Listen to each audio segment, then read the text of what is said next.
तो फिर आज हम एक न्यूमेरिकल देखते हैं सॉफ्टवेयर पैरेललिज्म पे, फिर उसके बाद देखेंगे हम हार्डवेयर पैरेललिज्म पे।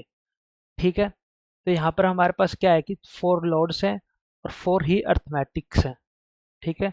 यानी कि एक साइकिल में हम 4 लोड्स का यूज़ कर सकते हैं और 4 अर्थमेटिक्स का यूज़ कर सकते हैं। ठीक है। तो सबसे पहले हमने क्या करा, 4 लोड अवेलेबल है हमारे पास, तो हमने 4 के 4 लोड यहाँ पर लगा दिए।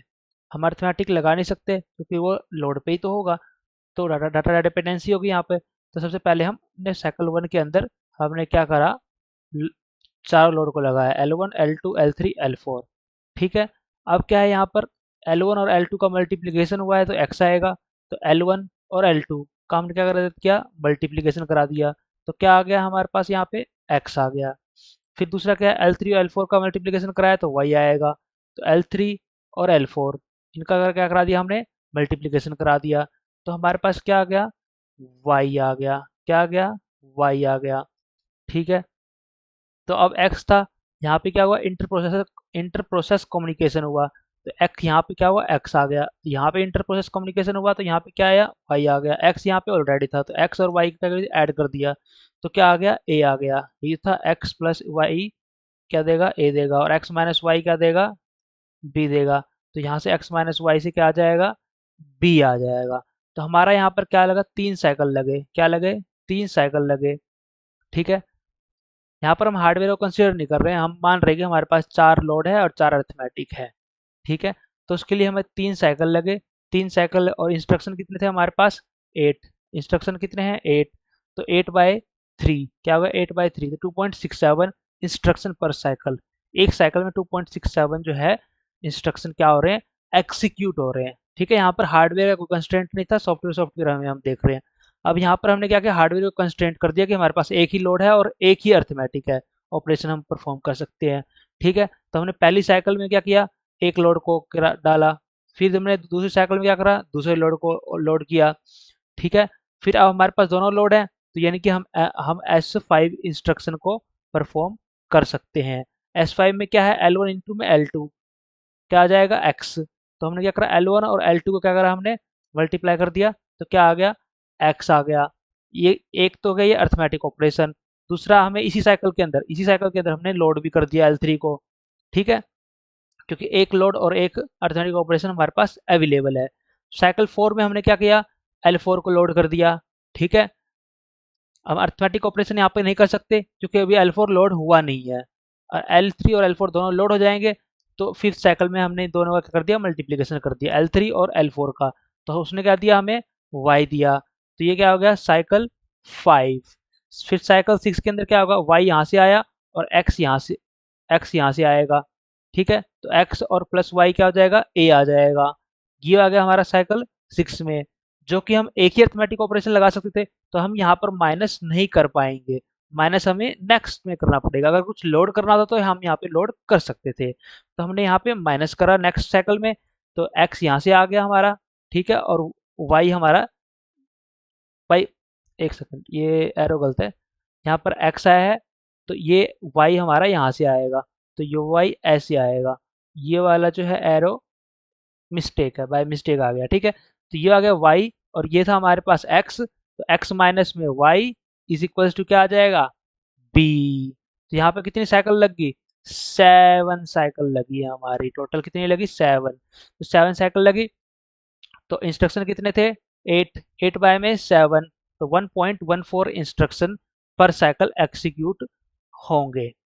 ठीक है। जब हमारे पास एक लोड हो और एक अर्थमेटिक ऑपरेशन हो। अगर हमारे, ये था हार्डवेयर पैरेललिज्म, यहाँ पे अपने हार्डवेयर का कंस्ट्रेंट है। ठीक है। 4 लोड और 4 अर्थमेटिक ऑपरेशन अवेलेबल नहीं है। पिछले हमारे पास क्या था कि 4 लोड और 4 अर्थमेटिक ऑपरेशंस अवेलेबल थे, तो वहाँ पर 2.67 ऑलमोस्ट 3 इंस्ट्रक्शन जो है हमारे पास पर साइकिल एक्सिक्यूट हो रहे थे। यहाँ पर एक ही इंस्ट्रक्शन हो रहा है पर साइकिल। ठीक है। इसलिए हमारे पास 7 साइकिल लग गए। ठीक है। 1.14 लग रहा है। उसके बाद हम बात करते हैं ड्यूअल प्रोसेसर में, अगर हमें इसी इंस्ट्रक्शन को परफॉर्म करना हो तो कैसे करेंगे, तो हम वो देख लेते हैं। ठीक है। तो वही हमारे पास 8 इंस्ट्रक्शंस है। सबसे पहले हमने क्या करा, L1 को लोड किया एक प्रोसेसर के अंदर, दूसरे प्रोसेसर के अंदर। पहले में एक प्रोसेसर को देख लेते हैं। ठीक है। आधा एक प्रोसेसर का देखेंगे फिर इसको देखते हैं। तो प्रोसेसर 1 है हमारे पास। ठीक है। P1 और ये प्रोसेसर P2। यहाँ पे हमने L1 को लोड किया, ठीक है, यहाँ पे हमने L2 को लोड किया, ठीक है, साइकिल 1 में L1 को लोड किया, साइकिल 2 में L2 को लोड किया, और फिर साइकिल 3 में हमने क्या करा, स्टार, यानी कि स्टार ऑपरेशन। तो इन L1 और L2 का हमने मल्टीप्लिकेशन किया तो x आ गया। उधर हमने L3 और L4 को लोड किया साइकिल 1 साइकिल 2 में, ठीक है। यहाँ पर हमारे पास एक ही, यहाँ पर ध्यान रखना कि हम एक ही लोड कर रहे हैं या फिर एक ही ऑपरेशन कर रहे हैं एक बारी में, ठीक है। दूसरा हम कर भी नहीं सकते क्योंकि इसमें इंस्ट्रक्शन में हमारे पास वैसे भी अगर L1 L2 आ गया उसके बाद हमें इसमें लोड करने के लिए कुछ बचा ही नहीं है। L3 L4 तो हम इधर लोड कर चुके हैं, दूसरे दूसरे में पैरेलली चल रहे हैं ये, ठीक है। अगर कुछ और होता तब तो हम इधर लोड कर भी लेते साथ में पैरेलल में इसके। सपोज L5 होता तो हम यहाँ L5 भी लोड कर लेते इसके पैरेलल में, इधर L6 लोड कर लेते।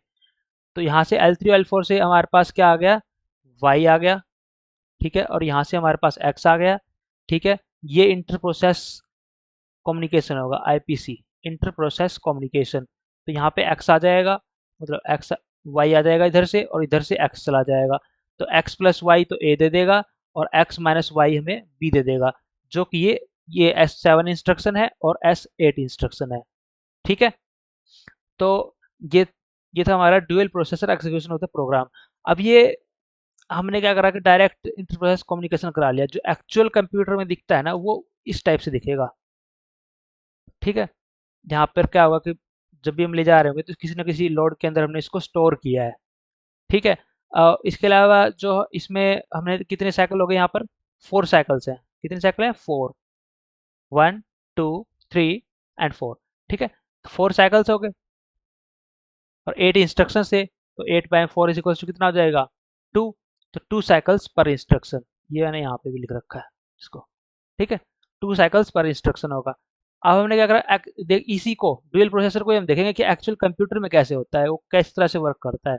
पर यहाँ पर भी 2 इंस्ट्रक्शन पर साइकिल ही होगा, वो हम देखते हैं कैसे। अब L1 L2 लोड कर दिया, इधर L3 L4 लोड कर दिया, इधर स्टार कर दिया, इधर स्टार कर दिया, यहाँ तक तो सेम है। आगे क्या होगा, जो हमने X को है ना हमने स्टोर कर दिया P1 के अंदर, ठीक है, और Y को स्टोर कर दिया हमने P2 के अंदर। ये मैंने अलग से इसका लिख दिया कि P1 के स्टोर करेगा X को, P2 स्टोर करेगा Y को, ठीक है। फिर उसके बाद होगा inter process communication. Inter process communication में भी इसको हम लोड L6 के अंदर स्टोर करेंगे, ठीक है। P1 को हमने L6 के अंदर स्टोर किया है और P2 को L5 के अंदर स्टोर किया है, ठीक है। फिर यहाँ से क्या होगा, L5 इसके साथ मल्टीप्लाई होगा और P1 इसके साथ मल्टीप्लाई होगा, तो ये आ जाएगा A, मतलब मल्टीप्लाई कर ऐड हो जाएगा। तो ये क्या हुआ है, यहाँ देख लेते हैं हम, ये S1 गलती से लिखते हैं, यहाँ पर P1 आएगा और यहाँ पे ये P2 आएगा, ठीक है। P1 और ये हो गया P2, ठीक है। तो P1 आ गया यहाँ से, L5 आ गया यहाँ से, P1 प्लस में L5 A दे देगा हमें, जो कि ये गिवन है S11 के अंदर। फिर क्या है, यहाँ से P2 आएगा और यहाँ से L6 आएगा, तो वो B दे देगा, ठीक है, L6 प्लस में P2। ये वही है x प्लस वाई ही। एक सेकंड, यहाँ पे माइनस था ना, तो x माइनस में y था, तो x किसके अंदर स्टोर हो रहा है, L6 के अंदर स्टोर हो रहा है, तो x माइनस में P2 होगा, x माइनस में P2 होगा, यानी कि L6 माइनस में P2 होगा। ये x माइनस वाई ही है, ठीक है। बस हमने इसको स्टोर कर दिया है, ठीक है। तो ये था कि भाई कंप्यूटर के अंदर हमारा किस तरह से वर्क करता है, किस तरह से स्टोरेज होती है और किस तरह से इंटर प्रोसेस कम्युनिकेशन होता है। और इसमें हमने देखा सॉफ्टवेयर और हार्डवेयर पैरेललिज्म को। फिर हमने इसको देखा डुअल प्रोसेसर्स के अंदर, ठीक है। यहाँ भी हमारे पास देखो, यहाँ पर हमारे पास 6 साइकिल हो जाएंगी, ठीक है। साइकिल 1 2 3 4 5 6, ठीक है। और 12 इंस्ट्रक्शंस तो हैं ही हमारे पास ये, तो 12 बाय में 6 कितना हो जाएगा, ये 2 इंस्ट्रक्शंस पर साइकिल ही होगा। और पिछले वाले में भी हमारे पास 2 इंस्ट्रक्शंस पर साइकिल ही हो रहा था, ठीक है। तो ये समझने के लिए किस किस तरह स्टोर हो रहा है ये हमने देख लिया, ठीक है। इसके अलावा कोई डाउट हो तो आप कमेंट सेक्शन में कमेंट कर सकते हैं। Thank you.